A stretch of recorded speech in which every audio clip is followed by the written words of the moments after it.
Bonjour et bienvenue. C'est le débrief à vif du match comptant pour la 12e journée de championnat de France de National 2.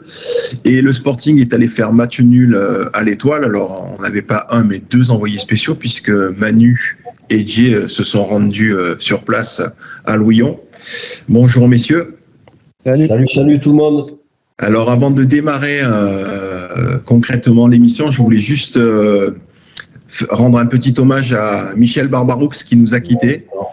C'est un grand connaisseur du football varois, un supporter du Sporting, et c'est quelqu'un qu'on appréciait beaucoup, avec qui on aimait échanger et partager plein de choses. Il a participé à notre dernier Rascal Show, donc voilà, je pense fort à sa sœur, sa famille et ses proches, et on adresse bien évidemment nos sincères condoléances à tous ceux qui l'ont connu. Ouais, juste, on a eu la bonne idée de faire cette émission avec lui. Je suis d'autant plus content d'avoir fait ça à l'époque, parce que ça donne une opportunité de plus d'avoir un peu son image, et c'était peut-être le meilleur d'entre nous, j'ai envie de dire, parce que c'était un supporter omniprésent, que ce soit à l'entraînement et au match. Vous pouvez le voir des fois à Saint-Priest, je me souviens une fois. Oui, tout à fait.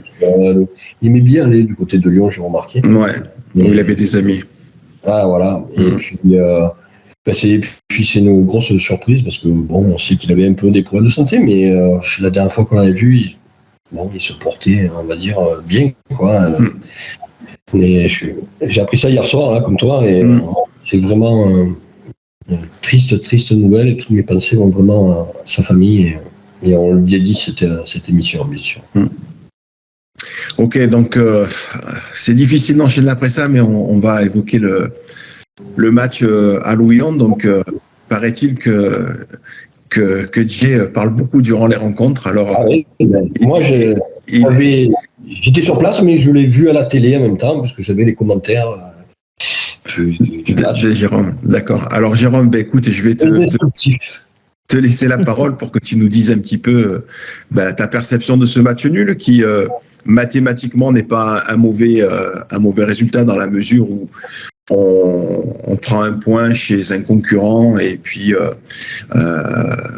voilà, ça assure un point supplémentaire au niveau du classement. C'est un point à l'extérieur. Donc ton point de vue d'abord.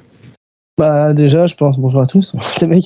Je pense qu'on a assisté au match auquel on s'attendait, c'est-à-dire un match assez fermé sur une pelouse assez atroce. La pelouse était vraiment dégueulasse, c'était assez peu jouable. Alors déjà, techniquement, on n'a pas de très grande capacité. Si en plus le terrain nous facilite pas la tâche, t'imagines bien que le résultat n'allait pas être formidable. Non, un match fermé avec finalement assez peu d'occasions. Moi, je trouvais que le 0-0 est archi logique. Mais dans la continuité des matchs que j'ai vus comme Cannes, où finalement tu prends pas trop de risques, tu as plus peur de perdre que l'envie de gagner, et forcément tu assistes à ce que tu t'attendais, un peu une bouillie de football aussi, parce que entre le terrain c'est sûr, mais aussi nos capacités à envoyer du jeu, pas de surprise, quoi.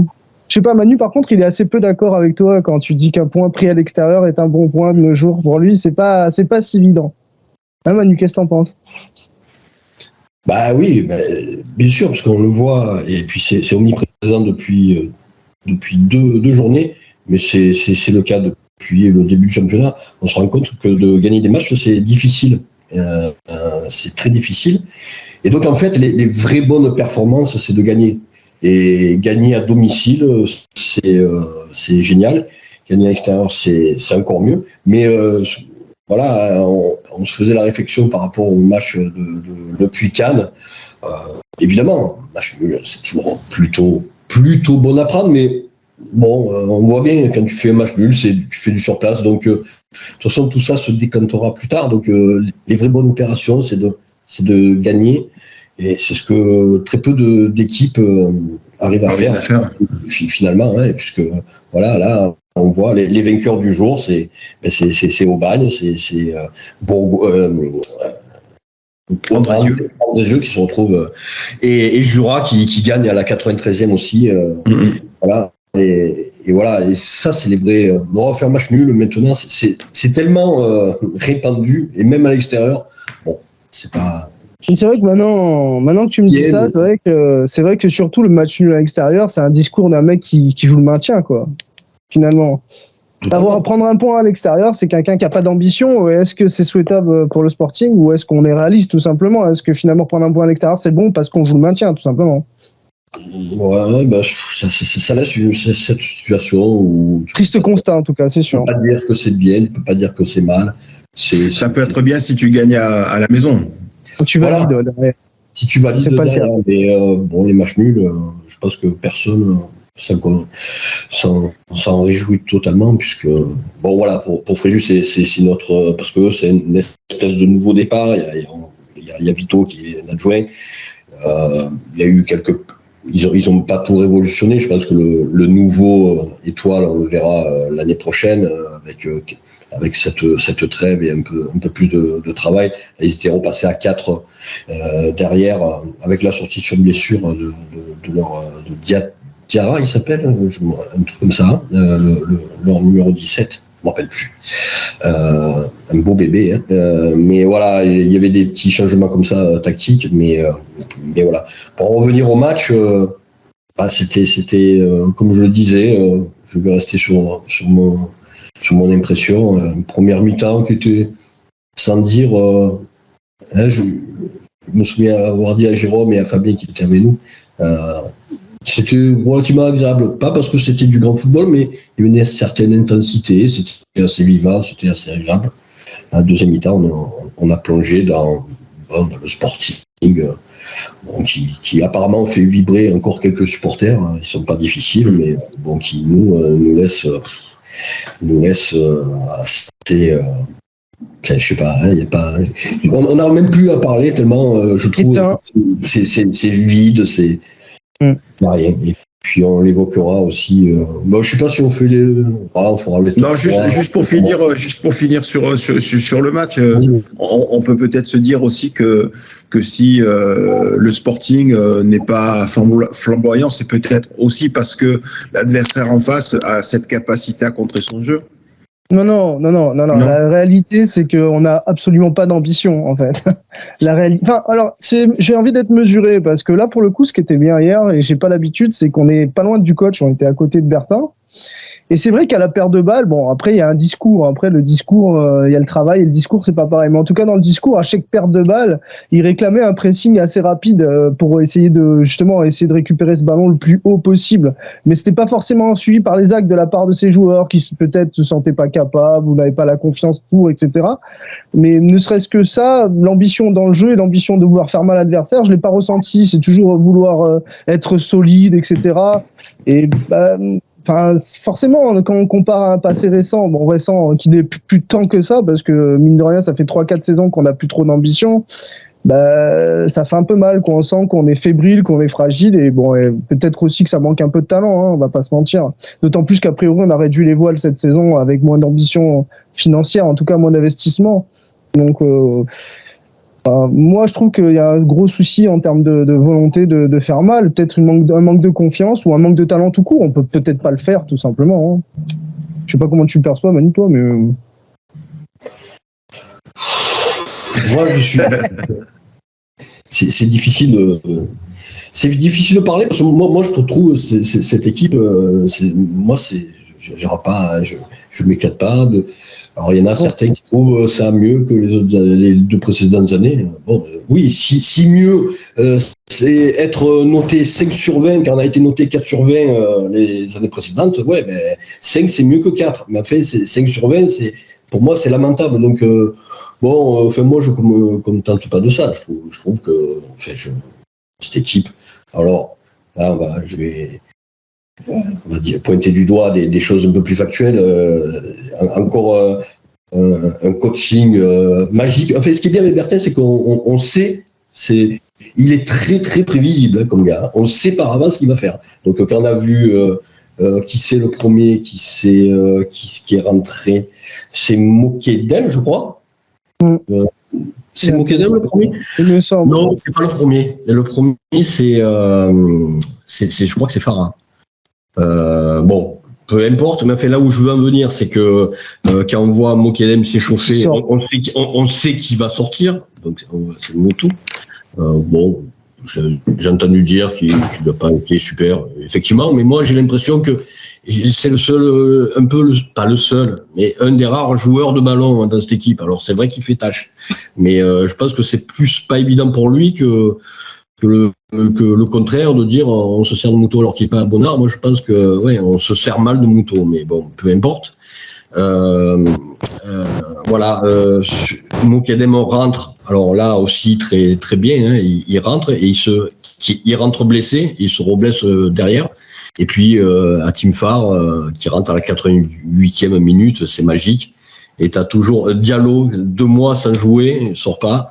Fourier 12e match consécutif titulaire sans sortir une seule minute. Bon, je trouve ça magique. Mais voilà, c'est là où ce manque d'audace. Enfin, je sais pas si on fait des changements peut-être avant et puis en changeant un peu son fusil d'épaule, ça peut être intéressant des fois de diversifier ses forces, d'un peu contrarier l'adversaire. On est super lisible nous. Hein. Je sais pas ce que ça va donner au match retour, mais bon, en tout cas pour nous, c'est pas intéressant de toujours faire pareil. Et voilà, on a vu le résultat au fur et à mesure. Première mi-temps, un peu comme souvent, hein, cette saison, les premières mi-temps sont plutôt pas trop mal dans l'ensemble, souvent en tout cas.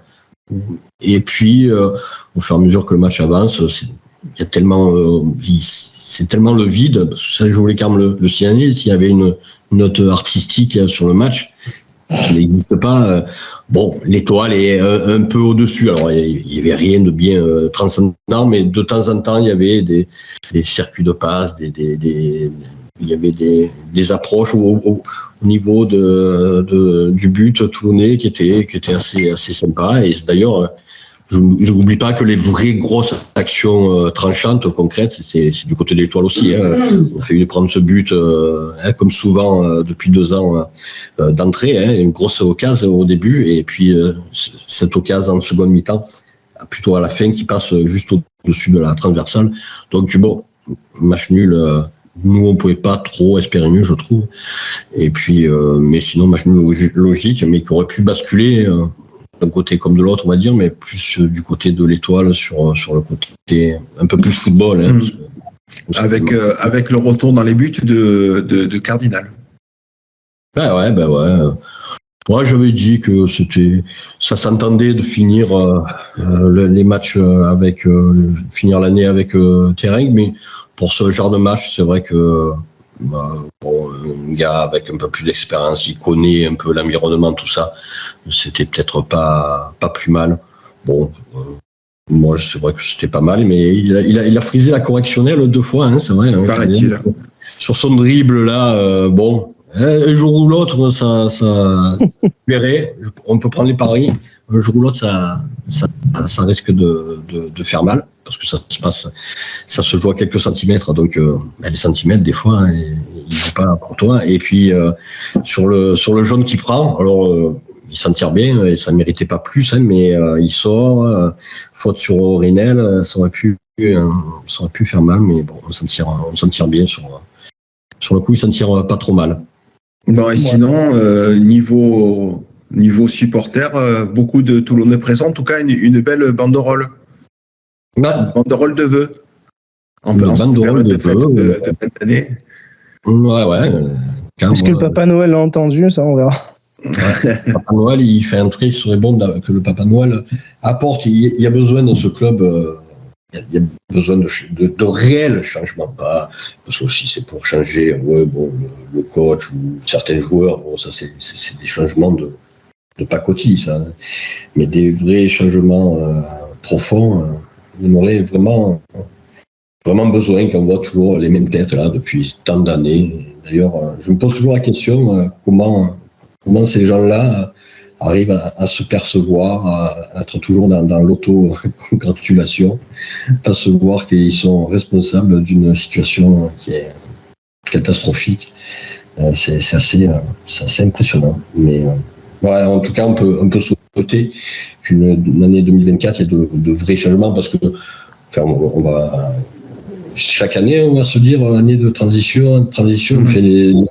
C'est plus des années de transition, là, c'est des décennies de transition. Et qu'est-ce qu'on va attendre l'année prochaine? Là, cette année, on est dans une espèce, comme je le disais, de raisonnable poussé à l'extrême. On est même plus dans le raisonnable. On se contente cette année, même par rapport aux supporters, mais je peux rien dire parce que c'est une ambiance générale, mais on se contente donc, si j'ai bien suivi cette année, de se maintenir avec éventuellement avec tranquillité. C'est fou, quoi, quand même. Et je veux dire, je vois même pas le rapport qu'il y a avec nos 2 saisons passées où on s'est sauvé dans les dernières instants. C'est aucun rapport. On est censé être une grosse équipe. Bon, ben, d'une année sur l'autre, t'as mal marché l'année précédente, mais l'année d'après, t'as pas besoin d'être 5e, puis l'année d'après 3e, puis l'après, ça va venir. Mais t'as raté une saison, tu retrouves ton statut, quoi, entre guillemets. Non, mais voilà, oui, basta, quoi. Oui, en tout cas, là, ces années de transition. Mais non, mais bien sûr, mais je comprends plus les supporters. Moi, je suis en dessous de tout, là. Je sais pas. On se contente. Non, mais il y a peut-être une sorte de réalisme, de lucidité, à se dire que de toute façon, avec la direction actuelle, il se passera rien de spécial. Donc voilà. Pourquoi s'enflammer? Pourquoi s'espérer, quoi, finalement, tu vois? C'est ou de la lucidité ou de la résignation, ce qui est bien pire. Ouais. Ah ben c'est un peu les deux, peu importe, mais en tout cas l'ambiance n'est pas à l'espoir et à se dire. De toute façon, celui qui me dit les vraies bonnes perspectives dans un futur proche, je suis curieux de savoir ses arguments, parce que moi j'en vois pas. J'en vois pas. Certainement pas déjà, donc pour être un peu plus concret avec ce coach et ce directeur sportif aussi, il faut le dire. Ils vont bien ensemble, ils se sont trouvés, c'est bien, mais ça, il n'y a rien qui transpire de très enthousiasmant avec ces deux-là. Et puis, puisque tu l'évoques, c'est vrai que moi, cette conférence de presse, j'hallucine un peu. Marcel Diep, c'est un joueur que j'ai adoré. Mais là, en termes de charisme et d'aura, je me doute que l'exercice est compliqué, hein, de faire une conférence de presse qui sans doute est peut-être aussi faite parce que derrière soi il y a le panneau des partenaires, et que c'est bien de les montrer, mais au-delà de ça, au niveau du langage corporel, du message, qu'est-ce que c'est Moulias, ça. Je me le suis affligé parce que voilà, j'ai besoin de voir ce qui se dit, mais honnêtement, ça sert à rien, quoi. Non, mais c'est vrai, faire ce type de conférence de presse ne sert à rien. Autant j'ai aimé l'attitude de Fourier, que je trouve assez positive. Il est souriant, il intervient peu, mais quand il le fait, c'est relativement dynamique. Autant c'est un directeur sportif, quoi. Il représente le club peut-être encore plus qu'un joueur. Donc, je sais pas. Moi, ça m'a fait halluciner, quoi. Je crois que tout le monde, hein. Tout le monde a le même ressenti, quand on voit ça, on voit pas d'investissement, on voit pas de dynamisme, on voit pas d'ambition, on voit rien là-dedans, on voit pas que le mec bosse. Je sais pas, on a l'impression d'avoir ramené un supporter du. En fait, si tu veux, pour moi, ça reflète l'idée que ce club, il est en stand-by, il est en veille, et que voilà. Plein de latence, quoi. Il y a juste cette petite lumière rouge là qui dit que c'est en veille, tu vois, mais c'est tout, quoi. Non, c'est ce que je pensais. Je me disais, est-ce que ce serait pas le moment aussi de l'actionnaire de reprendre la parole, parce qu'à un moment donné où sportivement, depuis 3 ans, tu vois ce que je veux dire, c'est sans intérêt. À une période aussi où il nous parle de vente, parce que c'est récent, qu'il est toujours vendeur, soi-disant, etc. Mais bon, on n'entend plus rien à ce sujet-là. Et aussi, avec les baisses des investissements par rapport au recrutement, par exemple, vers où il va, quoi. Tu sais, t'as besoin d'un projet. Alors, est-ce que j'attends que de vendre? Est-ce que je courbe les chines jusqu'à ce que je sais pas. On sait pas où on va en fait. C'est ça le problème, c'est cette sensation que t'as pas de projet, t'as pas de but, quoi. D'autant, que cette semaine, il y avait aussi une assemblée générale des socios. Donc, voilà, non, bien évidemment qu'il serait temps que Claude Joy dise quelque chose, mais bon. Qu'ont-il faire? Quel est son but? Parce que là, franchement, on est en mode le temps passe, quoi, en mode on laisse passer le temps comme quand tu. Excusez-moi, mon téléphone. Non, vas-y. Mais non, mais c'est tout. On sait pas où on va. Donc moi, ce manque de clarté dans le projet me gêne, oui, parce que on a l'impression qu'on attend que ça passe saison après saison, que comme un club de quartier qui se maintient tranquillement et qui attend la saison d'après, quoi. C'est ça l'idée. Enfin, ici, c'est pas concrètement dans l'hypothèse où on se maintient. Quelles sont les vraies perspectives enthousiasmantes? Si tout va bien, la réserve va descendre en D1, va se retrouver au niveau de Toulon Tremplin. Peut-être le seul. R3. Hein? R3. C'est R3, non? Bon. On sait rien, honnêtement. Hein. Mais peut-être la seule éclaircie, il faudra que ça se confirme, mais c'est du côté on récupérerait éventuellement les 19 nationaux. Nationaux, ouais. C'est en tout cas d'actualité, mais bon, avec ça sera largement contrecarré avec cette descente de la réserve qui sera. Voilà, là aussi, on a perdu 3 divisions en très peu d'années. Non, il n'y a pas de projet, il n'y a pas de perspective, il y a rien. C'est une vide sidérale. Et je trouve que le coach qu'on a actuellement, il reflète bien ça. C'est sur le terrain, il n'y a pas de football. Moi, je trouve ils misent tout sur le côté des duels, etc. Enfin, c'est très pauvre. C'est pour ça qu'on le voit, il est en panique dès qu'il y a une action. Ben ouais, mais quand tu es déséquilibré, que ça joue un peu, c'est normal d'être déséquilibré. On voit qu'il est pas serein parce qu'il s'appuie pas. Il a rien bâti, Bertin, dans son projet. Il y a rien. C'est un vide là aussi. C'est pour ça que je disais que Bertin allait très bien avec ce club parce que c'est des coquilles vides tous les deux. Et bon, c'est vrai que je suis quand même inquiet pour la suite, pour de vraies perspectives d'ambition à la hauteur du club qu'on n'est plus. On est descendu vraiment. On est un vrai club de National 2 qui est content de rester à National 2. Et c'est flippant tout ça. Hein. Et pas de. C'est réjouissant. Ouais, il n'y a pas de vraie perspective. Aujourd'hui, on les a pas en tout cas. On va peut-être clôturer, sauf si, bien évidemment, vous aviez des choses à rajouter.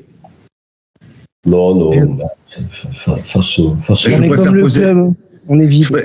Je préfère poser la question parce que des fois, Manu nous dit « Ah, bah tiens, j'ai oublié de parler de ça pendant l'émission. » Juste pour... Ouais, c'est vrai, mais là il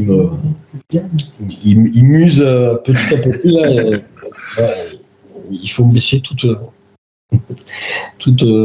flamme. La flamme, c'est clair. On n'a plus d'émotion, forcément, et on vit plus rien, donc forcément. Hein. Sur le forum, les mecs ils te demandent juste même des fois d'essayer de gagner, juste pour. Et tant pis si on perd, ne serait-ce que pour ressentir quelque chose. Tu vois. C'est un peu l'idée, quoi. C'est un peu l'idée. Hein. C'est vrai. Tentons, osons, et tant pis, quoi. Mais au moins on ressentira quelque chose. Ouais, c'est ça. En fait. Avec Bertin, je peux vous dire, ça, il faut ceux qui les espèrent, il faut pas espérer. Ce gars-là n'a aucune ambition. Lui, c'est match par match. Quand on le voit, c'est un vrai. C'est la première fois que j'étais derrière lui lors d'un match. C'est une vraie expérience. Le mec, il est en panique à la perte de balles. On voit que le football pour lui, c'est que des duels qu'il faut remporter. Il y a rien. C'est creux. Hein, c'est vide. C'est vide comme le bonhomme. En tout cas, soyons assurés que que lui et d'autres verront cette émission, puisque on a eu confirmation par notre collègue Tenerife qu'il lisait le forum, mais ça on le savait, on s'en doutait. Ça, c'est évident. Donc, écoutez, on se croisera à l'occasion. On va clôturer l'émission là-dessus. Je ne ferme pas le portail au chambon, par exemple, parce que c'est sûr. En cloisonnant, il aura toujours raison en ne pas discutant et en restant seul, ce monsieur-là. Mais bon, l'actionnaire majoritaire, ne communiquant pas, est aussi dans... tout va bien dans le meilleur des mondes, personne ne parle, il n'y a rien qui va, c'est bien. Allez, on vous laisse sur toute cette bonne humeur. On vous souhaite bien évidemment de passer de bonnes fêtes. On se retrouvera dans quelques semaines pour évoquer le prochain match du Sporting et le débriefer bien évidemment. Encore une fois, une pensée pour Michel et puis écoutez, à bientôt.